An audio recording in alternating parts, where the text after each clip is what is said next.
మీ అన్నం టేస్ట్ చేయాలా లేదా? ఏమంటారా?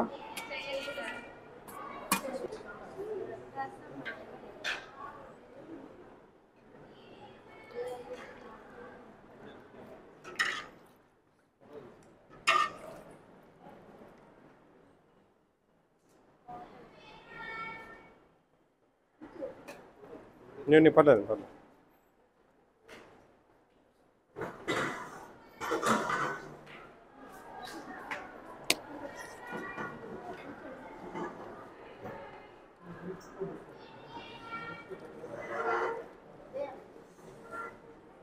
మా వంట వాళ్ళు ఉన్నారా?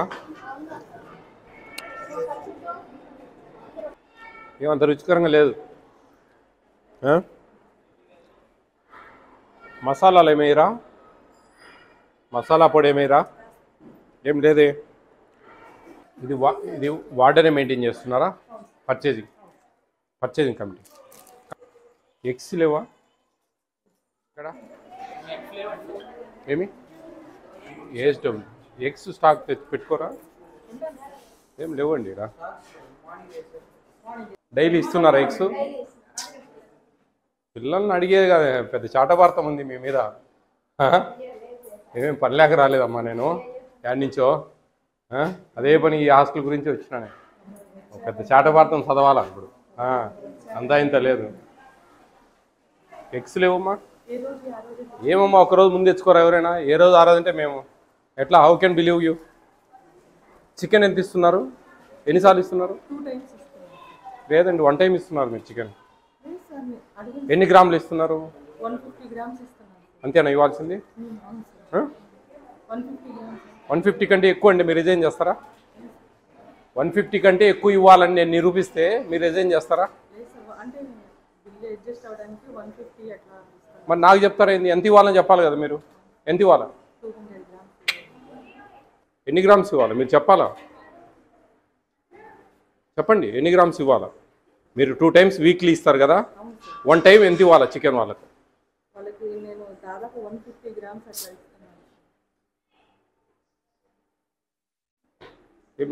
ఏఎస్డబ్ల్యూ గారు లేదా జియో లేదా? ఎన్ని గ్రాములు ఉందండి? మీరు ఏమి అసలు రూల్స్ ఫాలో కావడం లేదు. జియోలు ఎందుకు వస్తా ఉన్నాయో మాకు అర్థం కావడం లేదు. ఎక్కడుంది మీ జియో? ఇవ్వండి. 2023 ఫిబ్రవరిలో వచ్చింది జియో. చూపించండి. మీ దగ్గర నుండి జియో అయినా చూద్దాం. నా దగ్గర నుండి జియో నేను చూపిస్తాను. 45 గ్రామ్స్, 45 గ్రామ్స్, 50 గ్రామ్స్. ఈ 50 గ్రామ్స్ అనేది పోస్ట్ మెట్రిక్ వాళ్ళకు అండి, పర్ డే. అవును. వెయిట్ బాబు చెప్పండి. పోస్ట్ మెట్రిక్ వచ్చేసి దాదాపు 175 గ్రామ్స్ ఇవ్వాలండి. మరి ఏం లెక్కచారం చెప్తా ఉన్నారు? 150 అంటే 200 అంటే తెలుసు మీకు, తెలిసి మీరు నాకు కరెక్ట్గా చెప్పుకుంటే ఎట్లా? 175 గ్రామ్స్ అంటే ఎంత తెలుసా మీకు? ఒక స్టూడెంట్కు ఒక 6 మందికి దాదాపు 1 కిలో ఇస్తున్నారండి. ఆ విధంగా అమ్మా జయప్రద గారు, మీ మీద చాలా కంప్లైంట్ ఉందమ్మా, చాలా కంప్లైంట్ ఉంది మీ మీద. మీకు షోకాజ్ నోటీస్ ఇష్యూ చేపిస్తా. మీరు చికెన్ 1 టైం ఇస్తూ ఉన్నారు, 3-4 పీసెస్ కంటే ఎక్కువ ఇవ్వడం లేదు, పిల్లల్ని బాగా బెదిరిస్తూ ఉన్నారు. బాగున్నాయి కంప్లైంట్లు, కంప్లైంట్లు ఉన్నాయి. మీరు అన్నం ఇక్కడే తినాలా? తినండి, అర్థమవుతుంది. వంకాయ కూర ఎట్టుందో టేస్ట్ మీకు అర్థమవుతుంది. మీరు అన్నం తినండి, ఒకసారి తెలుస్తుంది. ఏదో గడ్డి పెట్టినట్టు పెడతా ఉన్నారు పిల్లలకు. మీరు మెనూ ఫాలో కావడం లేదు. ప్లీజ్. ఎగ్స్ ఇస్తున్నారమ్మా డైలీ? చికెన్ ఎన్నిసార్లు ఇస్తున్నారు? 2 టైమ్స్. ఎన్ని గ్రామ్స్ ఇవ్వాలి తెలుసా మీకు? తెలుసా? ఎందుకు చెప్పారండి వాళ్ళకు? తప్పేముంది? ఎన్ని గ్రామ్స్ వాళ్ళకి చికెన్ ఇచ్చే విషయము ఎందుకు చెప్పరు అంటున్నాను. ఎన్ని పీసెస్ ఇస్తారమ్మా? ఒక 3-4 వస్తాయా? దాదాపు 10 ముక్కలు ఇస్తే కానీ తక్కువే. 175 గ్రాములు అంటే 10 ముక్కలు ఇచ్చినా తక్కువ అవుతుంది. తెలుసా మీకు? లేదండి, మీరు బాగా కన్జ్యూమ్ చేస్తున్నారు. మీ మీద హాస్టల్ పిల్లలు అందరూ కలిసి చాలామంది నాకు కంప్లైంట్ ఇచ్చారు. మీరు బాగా బెదిరిస్తూ ఉన్నారు పిల్లలకి అయితే మీరు న్యాయం చేయడం లేదు. గౌరవనీయులైన శ్రీ చిత్తా విజయప్రతాప్ రెడ్డి గారికి AP state food commission chairman దివ్య సముఖమునకు గుంటూరు సిటీ కలెక్టర్ ఆఫీసునకు ఎదురుగా సామాజిక పరివర్తన భవనం జేడి శీలం బ్లాక్ విద్యార్థులు రాసుకుంటున్న మనవి. ఘనమైన అయ్యా, మా హాస్టల్ నందు మెనూ ఫాలో అవ్వటం లేదు. అన్నం సరిగా ఉడకదు. ఒక్కొక్క పర్యాయము అన్నం ఉప్మాలాగా ఉంటుంది. ఇదేమని ప్రశ్నించినా బండబూతులు తిడుతున్నారు. బ్రేక్ఫాస్ట్ అసలు బాగుండదు. అన్నం సరిగా ఉండదు, అది కూడా సరిపోదు. ఉదయం అల్పాహారంగా పిల్లలు బయట తింటున్నాము. భోజనం చాలకపోవడం వలన పలు పర్యాయాలు పస్తూ ఉంటున్నాము. హాస్టల్ పిల్లలమైన మా చేత బియ్యం మోపిస్తున్నారు, కూరగాయలు తరిగిస్తున్నారు, పూరీ పిండి మా చేత పిసికిస్తున్నారు, పూరీలు మా చేత చేయిస్తున్నారు. మీరు చేసుకోకపోతే మీకు ఎవరు చేసి పెడతారు అని ఈసడించుకుంటున్నారు. వారంలో ఒకసారి చికెన్ వేస్తున్నారు. సరిగా ఒక ముక్క కూడా రాదు. ఎక్కువ మందికి బట్టి చారు మాత్రమే వేస్తారు.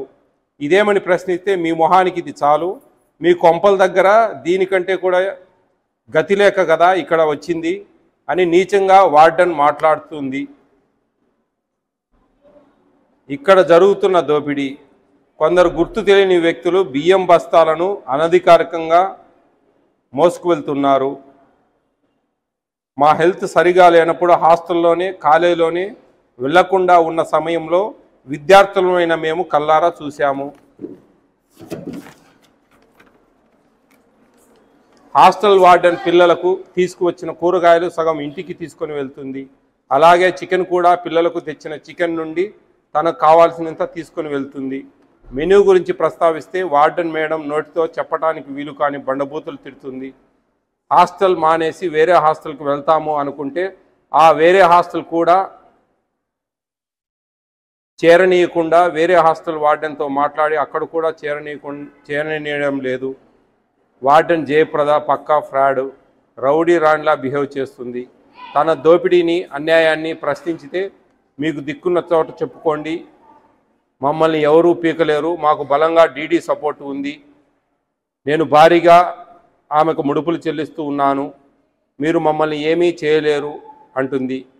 వంటవారు వంట పని అయినాక అల్పాహార భోజనం విద్యార్థులమైన మేము తినకముందే వంట వాళ్ళు స్టీల్ క్యాన్ల నిండా తమకు కావలసినంత అన్నం, కూరలు, ఇతరత్ర ఆహార పదార్థాలు ఇష్టానురాజ్యంగా తీసుకొని వెళ్తున్నారు. అందువలన అల్పాహారంలో లంచ్ విషయంలో వారి దోపిడీకి దౌర్జన్యాలను భరిస్తూ ఆకలితో అలమటిస్తున్నాము.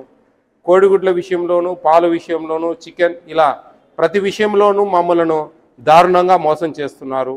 వార్డెన్ జయప్రద పక్కా ఫ్రాడ్గా ఒక రౌడీలాగా మమ్మల్ని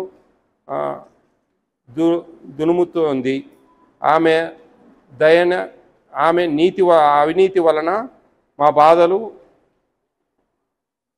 మీకు ఫిర్యాదు మూర్ఖంగా తెలియజేస్తున్నాము. కావున తమరు మా యందు దయ ఉంచి జరుగుతున్న అన్యాయాన్ని, దోపిడీని అరికట్టి సదరు వార్డెన్ జయప్రద మీద డీడీ గారికి వంట మీద చర్యలు తీసుకోవాలని, మాకు న్యాయం చేయాలని కోరుకుంటూ కోకతప్త హృదయంతో. అదేండి నేనేమంటా ఉన్నానంటే, అంతో ఇంతో నిజం లేనిది అలాంటి మాటలు ఏం జరగవు. మీరు బాగా గమనించండి. కావచ్చు కొన్ని బయట కొన్ని యూనియన్స్ వాళ్ళు వీళ్ళు ఈ లెటర్ పిల్లలు పెట్టిన అనే దానికి నమ్మక గ్యారంటీ లేదు. కానీ బయట వాళ్ళు పెట్టినా కానీ ఏదో సంథింగ్ గోయింగ్ ఆన్ ఫిషీ. దానికి ఉదాహరణే చికెన్ ఎంత ఇచ్చేది వాళ్ళకే తెలియదు. ఎన్ని గ్రాములు పెట్టాలో మీకు కరెక్ట్గా మీరు నాకు చెప్పలేకపోయారు. ఆడ వంట చూస్తేనేమో చాలా దారుణంగా ఉంది. గుడ్లు మామూలుగా ఇంతవరకు దాదాపు నేను ఒక 600-700 హాస్టల్ తిరిగాను. ఇప్పుడు ఏ హాస్టల్లో కూడా గుడ్లు స్టాక్ లేని హాస్టల్ మొదటి హాస్టల్ ఇదే. మినిమం 1 వీక్ ఎవరైనా సరే తెచ్చి పెట్టుకుంటారు. మీరు శనివారము ఆదివారము అని చెప్తా ఉన్నారంటే ఇవన్నీ కొంచెం ఈ వాటికి బలం చేకూరుస్తాయి.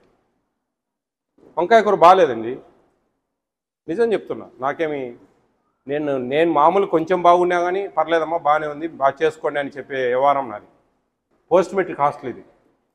ఆ పిల్లలకి ఏం తినాలా ఏంది, ఆ మెనూ ప్రకారం వస్తున్నాయా లేదా, ఇవన్నీ కూడా వాళ్ళు క్యాలిక్యులేట్ చేస్తారు. పిల్లలు మీ ముందు కూర్చోబెట్టి ఏమ్మా వస్తున్నాయంటే వస్తున్నాయి సార్, డైలీ ఎగ్ ఇస్తున్నారంటే ఇస్తున్నారు సార్, పాలు ఇస్తున్నారంటే ఇస్తున్నారు సార్, 2 సార్లు చికెన్ పెడుతున్నా అంటే పెడుతున్నారు సార్. ఇదంతా కామన్. 3 క్వింటాలు తక్కువ ఉంది మీ లెక్కాచారం ప్రకారం. 3 క్వింటాలు అంటే 6 బ్యాగులు తక్కువ ఉన్నాయి బియ్యం. చూడండి ఎంత రాశారు, ఎన్ని ఉన్నాయి.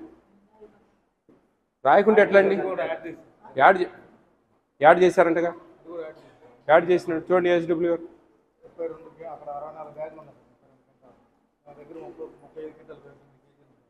చూడండి అమ్మా.